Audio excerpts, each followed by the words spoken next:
चलिए आज जानते हैं शनिदेव न्याय के देवता क्यों बने और शनिदेव और हनुमान जी की कथा। बहुत समय पहले सूर्यदेव की पत्नी छाया देवी ने गहरी तपस्या के बाद एक पुत्र को जन्म दिया। वही थे शनिदेव, न्याय के देवता। जन्म से ही शनिदेव का रंग गहरा था, क्योंकि उनकी माता ने घर में रहते हुए घोर तप किया था। जब सूर्यदेव ने अपने पुत्र को देखा तो उन्होंने काले रंग के कारण उनका तिरस्कार कर दिया।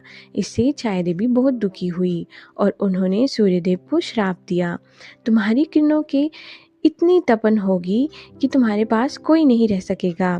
छाया देवी ने पुत्र शनि को आशीर्वाद दिया, तुम सृष्टि के सबसे बड़े न्यायाधीश बनोगे, हर प्राणी को उसके कर्मों के अनुसार फल दोगे।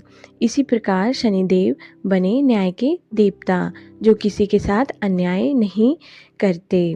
समय बीतता गया और लंका का राजा अपनी शक्ति के घमंड में चूर था। जब उसके पुत्र मेघनाद का जन्म होने वाला था तो उसने सभी नवग्रहों को बंदी बना लिया, ताकि उसके पुत्र की कुंडली अजय बन जाए। सब ग्रह वैसे कांप उठे, लेकिन शनिदेव शांत बैठे रहे। रावण ने आदेश दिया, ऐसे बैठो कि मेरे पुत्र की कुंडली में कोई दोष न आए। परंतु शनिदेव न्यायप्रिय थे, वे अन्याय सहन नहीं करते थे। जब मेघनाद का जन्म हुआ, शनिदेव ने अपनी तिरछी दृष्टि उस पर डाल दी और उसी क्षण उसकी कुंडली में दोष आ गया। ये वही दोष था जिसके कारण आगे चलकर मेघनाद भगवान राम और लक्ष्मण के हाथों मारा गया। रावण क्रोध से भर गया, उसने शनिदेव को पकड़कर कैद में डाल दिया। कई वर्षों बाद जब हनुमान जी लंका पहुंचे और सीता माता की खोज में लंका में आग लगा दी, तो उन्होंने शनिदेव को कैद से मुक्त किया।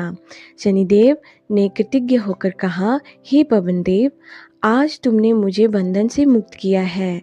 मैं वचन देता हूँ, जो भी शनिवार के दिन तुम्हारी पूजा करेगा उस पर मेरा क्रोध कष्ट नहीं पड़ेगा। तभी से शनिवार के दिन हनुमान जी और शनिदेव दोनों की पूजा का बड़ा महत्व बन गया।